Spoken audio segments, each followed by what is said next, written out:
నమస్తే, welcome to I special. Luck అంటే ఇదేనేమో. ఒక్క లాటరీతో ఏకంగా 12.3 కోట్ల బహుమతి గెలుచుకున్నాడు చైనాకు చెందిన ఒక వ్యక్తి. ఆనందంలో కుటుంబానికి కొంత డబ్బిచ్చి మిగిలినది ఏం చేశాడో తెలుసా? ఒక మహిళా లైవ్ స్ట్రీమర్ పై కోట్ల రూపాయలు ఖర్చు చేశాడు.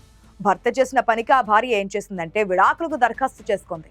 సంచలనం సృష్టిస్తున్న ఈ స్టోరీ ఏంటో ఒకసారి చూసేద్దాం. One shot big jackpot. చైనాలో ఒక సాధారణ వ్యక్తికి లక్ తలుపు తట్టింది. ఏకంగా 12.3 కోట్ల రూపాయల లాటరీ తగిలింది. ఒక్క రాత్రిలోనే కోటీశ్వరుడయ్యాడు. భార్య యువాన్ మొదట్లో ఈ వార్త విని ఆనందంతో ఉబ్బి తబ్బిపోయింది.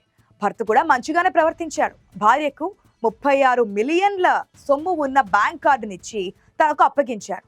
అంతా హ్యాపీ ఎండింగ్ అనుకున్నారు. కానీ ఆ ఆనందం ఎంత త్వరగా వచ్చిందో అంత త్వరగా గల్లంతైంది. భర్త చేతికి డబ్బు రాగానే అతని బిహేవియర్ పూర్తిగా మారిపోయింది. పగలు జోదమారడం, ఇక రాత్రైతే విమెన్ లైవ్ స్ట్రీమర్ల వెనుక పడడం మొదలు పెట్టాడట. డబ్బుంటే చాలు మనిషి మెంటాలిటీ ఎంత దారుణంగా మారుతుందో చెప్పడానికి ఇదొక పర్ఫెక్ట్ ఎగ్జాంపుల్. నివేదికల ప్రకారం ఈ వ్యక్తి పలువురు మహిళా హోస్ట్లకు కోట్లలో టిప్లు ఇచ్చాడు. మరీ ముఖ్యంగా ఒకే లైవ్ స్ట్రీమర్ కోసం ఏకంగా 1.4 కోట్ల రూపాయలు భారీ మొత్తం ఖర్చు చేశాడు. కేవలం టిప్లే కాదు, ఆమెతో కలిసి 4 రోజులు ట్రిప్ కూడా ప్లాన్ చేశాడు. పారిపోదామనుకున్న భర్తను క్లెవర్ భార్య యువాన్ రైల్వే స్టేషన్ లో రెడ్ హ్యాండెడ్ గా పట్టుకుంది. అయినా బుద్ధి రాలేదు. భర్త మొబైల్ ఫోన్ లో యువాన్ కొన్ని సీక్రెట్ చాట్లను చూసింది.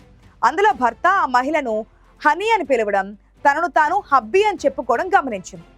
చాటింగ్ ఇక్కడతో ఆగలేదు. లవ్ స్టోరీ చాలా డీప్ గా నడిచినట్లుగా ఆ చాట్లు చెప్పాయి. అసలు విషయం తర్వాతే తెలిసింది. యువానికి ఇచ్చిన బ్యాంక్ కార్డులో 36 మిలియన్ రూపాయలు ఉండాల్సింది పోయి 1 రూపాయి కూడా మిగల్లేదిట. దానికి తోడు తన లాటరీ డబ్బుల్లో కూడా ఎక్కువ మొత్తం ఖర్చు అయిపోయింది.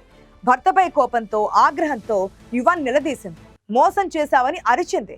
లక్ రూపంలో వచ్చిన పారడైజ్ భర్త తప్పుడు నిర్ణయాల వల్ల హెల్కు మారిపోయింది. చివరికి యువాన్ విడాకుల కోసం కోర్టును ఆశ్రయించింది.